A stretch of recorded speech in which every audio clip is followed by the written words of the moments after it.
You know Dewey's Bakery for its iconic sweets and treats, the sugar cakes, the thin cookies, and the cake squares, especially on Mondays when you can get one of those delectable squares for free. But during these hot months, you can't forget about the ice cream. Made from scratch and featuring all your favorite flavors, Dewey's ice cream is the perfect way to beat the heat this summer. And what do we always tell you about Dewey's? It's the place for all of life's celebrations. And in the summer, that means weddings. Since 1930, Dewey's has been crafting delicious wedding cakes, plus custom cupcakes and groom's cakes. Team up with one of their celebration specialists to find the perfect fit for your special day. To get started, just email cake@deweys.com or swing by the Thruway location in Winston-Salem. And for any of your everyday cravings, you can also visit the store at Renolda Manor or at Friendly's Shopping Center in Greensboro. Dewey's, celebrate every day. This is the Triad Podcast Network. I'm Algernon Cash, and welcome back to the show. Today, we're diving into one of the biggest economic development announcements in North Carolina history. Aerospace innovator JetZero has selected Greensboro as the site for a massive $4.7 billion manufacturing facility at Piedmont Triad International Airport. It's a project that could create over 14,000 jobs and position the Triad as a national leader in advanced manufacturing. Here to help us unpack what this means for Greensboro is a man who knows the city deeply. Robbie Perkins is a former mayor, accomplished real estate broker, and longtime advocate for smart growth. Robbie, welcome to the show, man. Thank you for locking in today. Well, Algernon, thank you so much for having me. These are exciting times in the Triad and the Carolina Core. They are. And this recent announcement that I was just talking about at the outro is not only exciting for the Carolina Core, but sounds like it's exciting for all of North Carolina. I mean, the largest economic development announcement in history.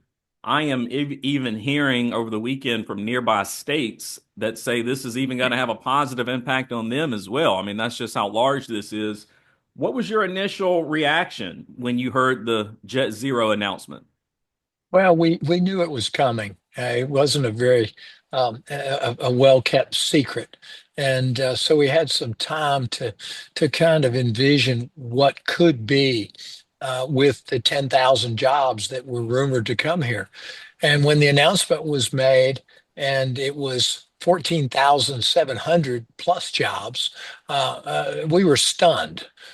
Because the Toyota job number was 5,200, and that was huge, and this is almost three times that. So the fact that we already have an aviation sector at Piedmont Triad International, and that sector will be more than doubled by this one facility is incredible. You think we've got Honda Jet, we've got Hayco, we've got Boom, we've got others out there, and we already have a robust aviation sector. To have this one land in at our airport is incredible. Yeah, I share with your sentiment. I do recall when they had announced that Greensboro was in the running.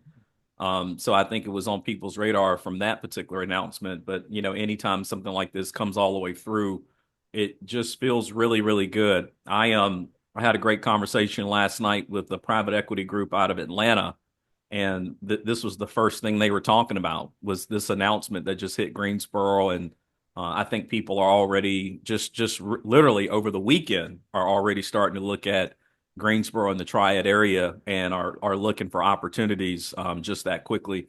So I guess, Robbie, you've been around a long time. You've seen a lot of deals get put together, even in your role as mayor. You've been part of some of these larger economic development announcements. And then you're just a real long-time advocate for regional growth. So help my audience. My audience is made up of different people, investors, community leaders, professionals, young people. What does this impact mean just for ordinary citizens in the Triad area? Well, this growth is unprecedented, and we already knew we needed a substantial amount of housing. And what I think it means to the individual citizen of the region is that housing prices and rents are going to be going up. because there's no way that we can put enough product in place to have prices stay where they are today.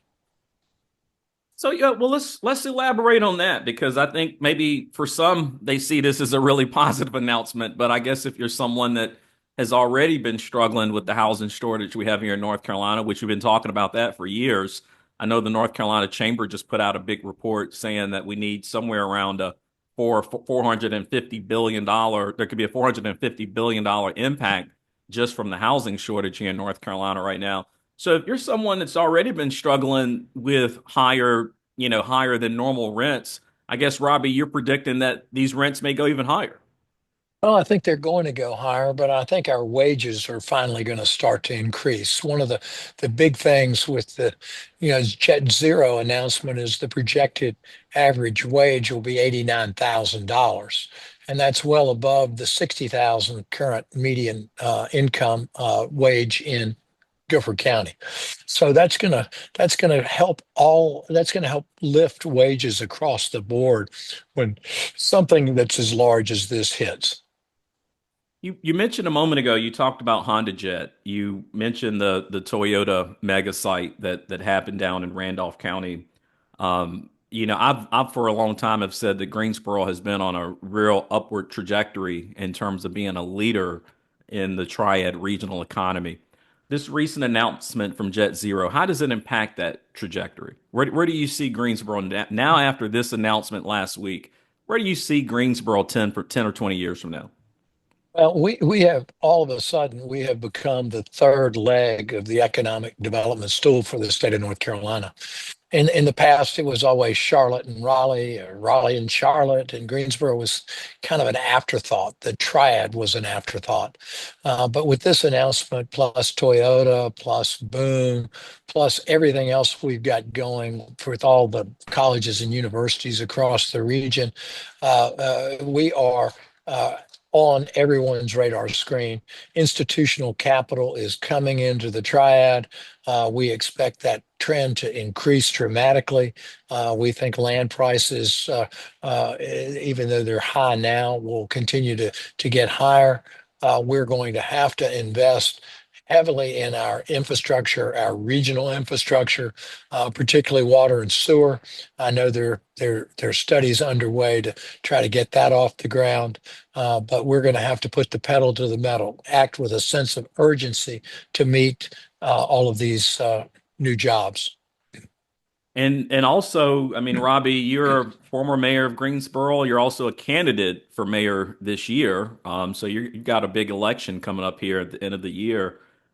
You came on the show earlier this year. You spoke very highly and positive about Greensboro. Let's assume you win in November, and now you're the leader of Greensboro for the next few years. With this announcement from JetZero, how does that change the trajectory of your own potential administration if you were to be the mayor of Greensboro? Well, I already have been campaigning on a sense of urgency, but that's even more so with this type of announcement. We have got to put more housing of all price ranges on the market. I mean, this is not just an affordable housing piece. This is from top to bottom.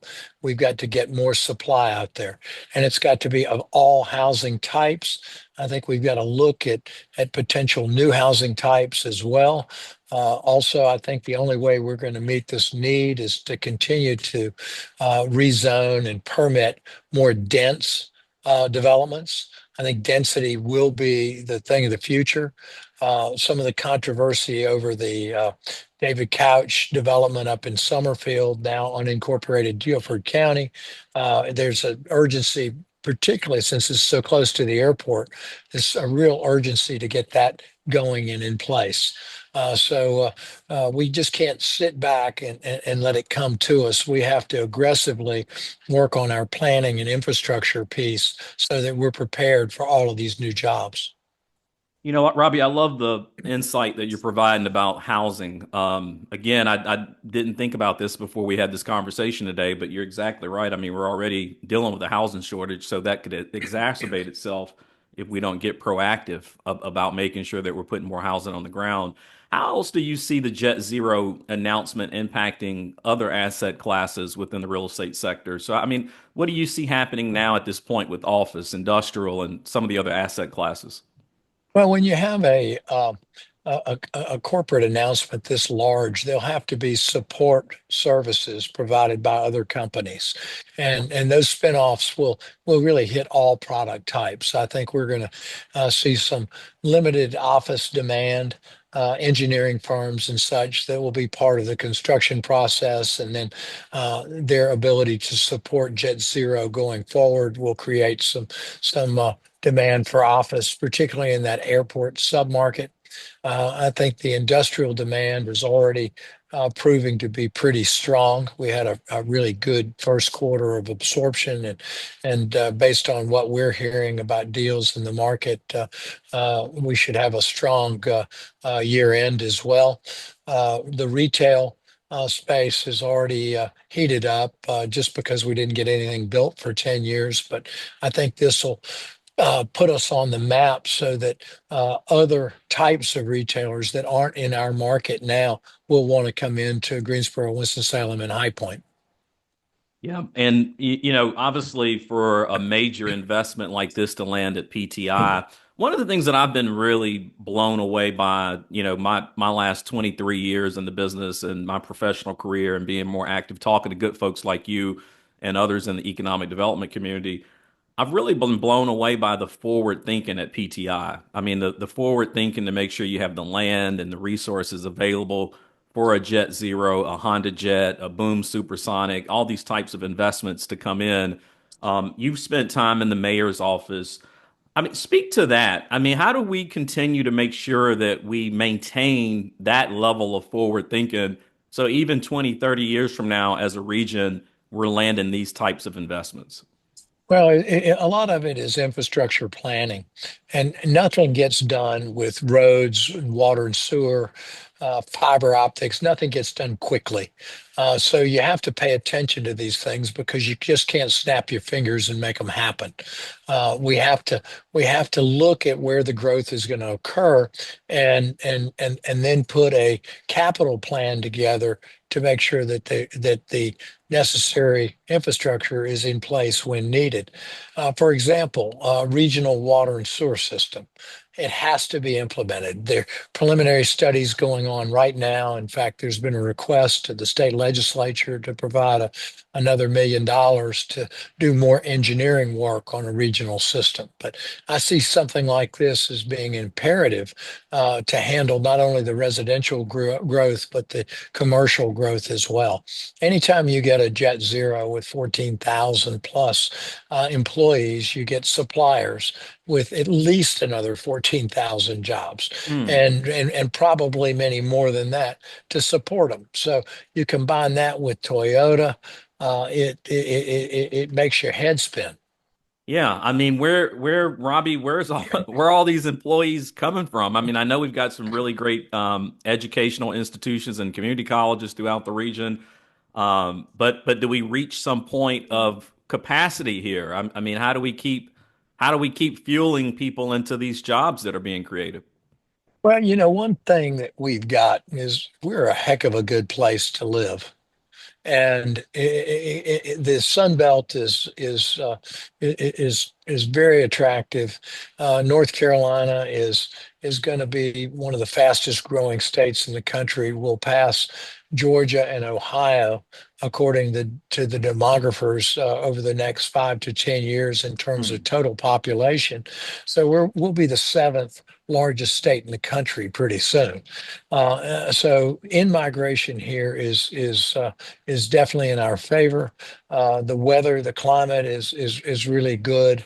The fact that we could get around here is really good. You look at our highway systems in the Triad. We are really ahead of the curve. And you've got to give a shout out to Doug Gallion and his role as chairman of NCDOT, and Mike Fox and his 9 years as chairman of the board of NCDOT. Those two individuals deserve a huge amount of credit for putting the highway infrastructure in place in our region.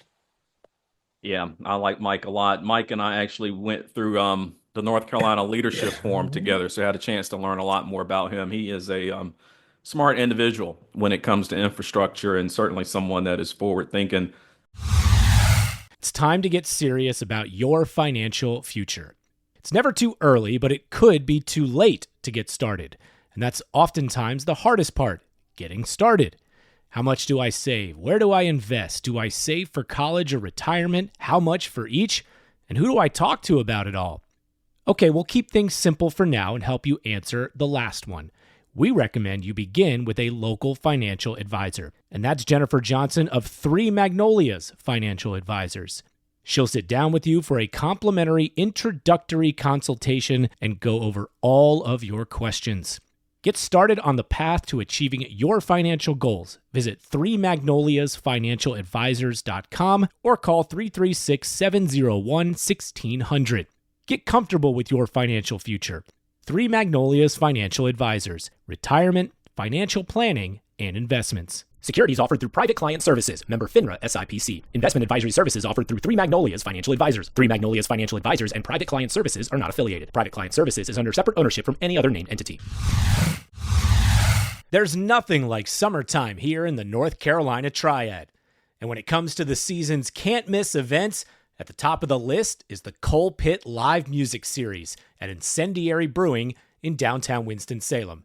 And this year, our wonderful partners at the Ginther Group are proud to sponsor it to help provide unforgettable fun all summer long. The 2025 schedule begins on May 31st and runs all the way through Incendiary's 7th anniversary party on September 13th. If you visit theginthergroup.com or follow them on Facebook and Instagram, you'll be able to see the details on every upcoming show, along with any special promotions. Again, a huge shout out to the Ginther Group Real Estate for sponsoring this year's Coal Pit Live series at Incendiary Brewing. And a great way to join us in helping to say thank you, just keep them in mind for all your real estate needs. It's one simple phone call, 336-283-8689, or just one simple click to theginthergroup.com.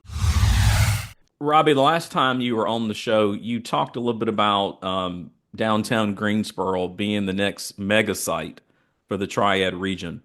Again, with this announcement from JetZero, what are the ripple effects into that vision that you have for downtown Greensboro?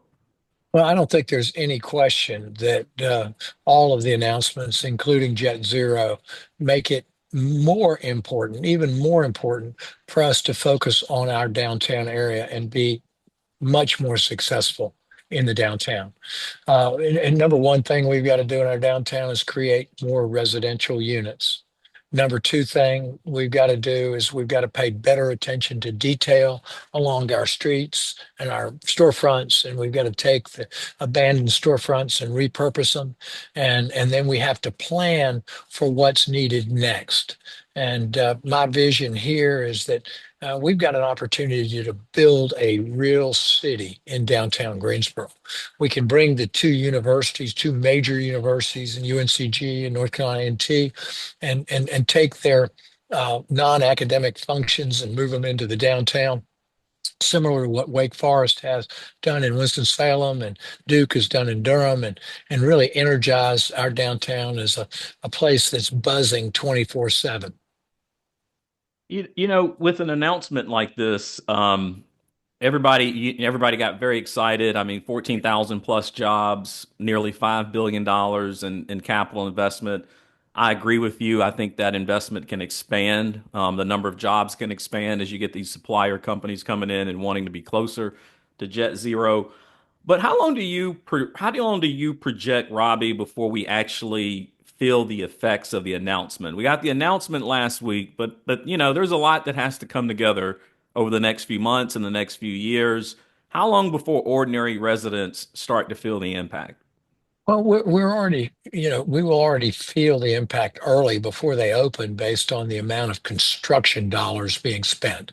You can't underscore enough about construction in our economy and how it benefits the individuals that already live here, because those dollars flow through the local economy and they make all of us more money. So do you have any idea when that construction actually begins or? I think they're planning to have a portion of the operation up and running in 2027. Okay, so maybe a couple more years before we. A couple of years up and running, but that means they're working on it, in 6 months.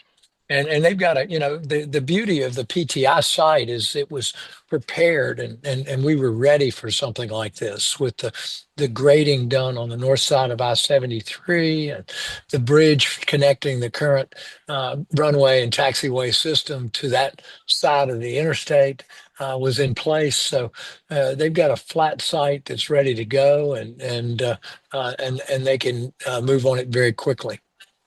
With JetZero being a startup, it's not a Boeing, it's not an Airbus. What are some of the risks that you think Greensboro residents should be aware of? Well, I think in any time you've got an announcement like this, there are some risks. There's a risk that the project just won't work, but they've already got a substantial R&D team in San Diego working on this, and they're convinced that the airframe that uses the fuselage as part of the wings is the way to go in the future. The types of composite materials that they're using definitely makes the aircraft lighter and more efficient. And when you come to think about it, Algernon, we're all flying around on airplanes that probably were designed 60 or 70 years ago. So it's time for this new generation of aircraft to come into play. And I really like being on the front end of this technology. It makes sense not only for commercial applications, and the names we've heard so far, United Airlines and Alaska Airlines, but also for our military component. And, one of the reasons I'm sure they picked this area is we're so close to Fayetteville and Fort Bragg and all the military installations in the eastern part of our state. Yeah, I saw a meme on Facebook over the weekend that said North Carolina was the first in flight, and now we might be the first in future flight. And so that is really good to see that type of an operation and that level of advanced manufacturing come to North Carolina. Just a Yeah. couple more questions before I let you go, Robbie. We've hit on a couple times that you are a candidate for mayor. You certainly have my support and the support of the show in November. But let's assume you do win in November. As mayor, how do you keep these types of announcements going? What do you plan to deploy to make sure you get the next big JetZero announcement? Well, our strategy is twofold. Number one, you've got to handle what's coming in. And number two, you've got to plan for the future. And I think the discussions are related, but they're not exactly the same. Planning for what's already been committed is certainly our number one priority. We've got to service, number one, the businesses that are already here and those that are coming. And we've got to give them good basic services as a city. We've got to give them good public safety. We've got to provide housing. We've got to provide, the water and sewer service. And we got to make sure that our citizens in Greensboro can get to these jobs. I mean, we need to have fixed route buses headed to the airport for JetZero, just like we need to have them headed to the Toyota mega site for Toyota, or even northwest or northeast of Greensboro to Procter and Gamble. I mean, we've got to get our folks that live in our jurisdiction to the jobs. But I really think this regional water and sewer deal is the game changer for this whole region. And that doesn't get done in 2 or 3 years. This is a 10, 15-year plan. And we've got to attack it with a sense of urgency today so that it does get done in 10 or 15 years. To the folks over in Forsyth County and Winston-Salem that saw this announcement in the last several days, what do you say to them? I say a win for one is good for all. But what I'm seeing happening in Winston-Salem is amazing. Algernon, as you know, NAI Piedmont Triad has recently established a new real estate office in downtown Winston-Salem. We think Winston-Salem is a perfect place for growth and expansion, and we put our money and our resources into it to back that up. So I'm a huge believer in the quality of life in Winston-Salem and the added dimension that it brings to the Triad, because there's lots of neat and cool stuff in Winston-Salem. What Wake Forest has done in the Innovation Quarter, what the hospital systems are doing in Winston-Salem is incredible, and will really serve to support everything that these businesses are doing, locating at the airport. Yeah, and I think some of those 14,700 jobs will certainly spill over to Forsyth County, and folks in this county will have an opportunity to go after some of those jobs. And I just hope that we can continue to focus on regional growth. I've ever since I've heard you talk about that 20 years ago, I've been a huge proponent of it. Here's my last question, Robbie. You mentioned some of the institutional investors are starting to come into North Carolina, specifically the Triad. Obviously, we're going to start seeing larger companies wanting to come into the Triad. What's your message to smaller investors, small business owners, minority-owned firms? What do they need to be doing right now to be prepared for JetZero? Number one, I would be talking to my bankers. I would be looking for to expand my financing sources of financing, because as business grows to this at this rate, if you're in business, you're going to grow with it. So I'd be looking at either raising the capital to expand or finding someone who will lend you the capital to expand. That would be my number one thing. Robbie, thank you for joining us and sharing your perspective as always, not just as a former mayor, but as someone who has helped shape Greensboro for decades. The JetZero announcement is a major win, but it also comes with responsibility to be smart, inclusive, and forward-looking. We appreciate your insight and look forward to following your journey in this next mayoral race. And also to my audience, I always like to thank you for locking in. Make sure you stay tuned to WTOB, because every Sunday morning, that's where you can lock in with me. But if you happen to miss me there, hopefully you're subscribed to the podcast. You can get that on Spotify, Pandora, Apple, wherever you like to get your favorite podcasts. You can always lock in there. And until next time, y'all stay locked in. Hey, thanks for listening to this episode on the Triad Podcast Network. Our mission is simple: provide information, advice, and stories about the people and places that make the North Carolina Triad such a great place to be. You can find us by searching Triad Podcast Network on Apple Podcasts, Spotify, pretty much wherever you like to listen. If you like what you heard and want to support the show and those that contribute, we would truly appreciate a rating and review on your favorite podcast app. It helps spread the word along, as do your shares on social media. You can find us on Facebook, Twitter, Instagram at Triad Podcast. To get in touch with us, simply email info@triadpodcast.com. Thanks for listening. This is the Triad Podcast Network.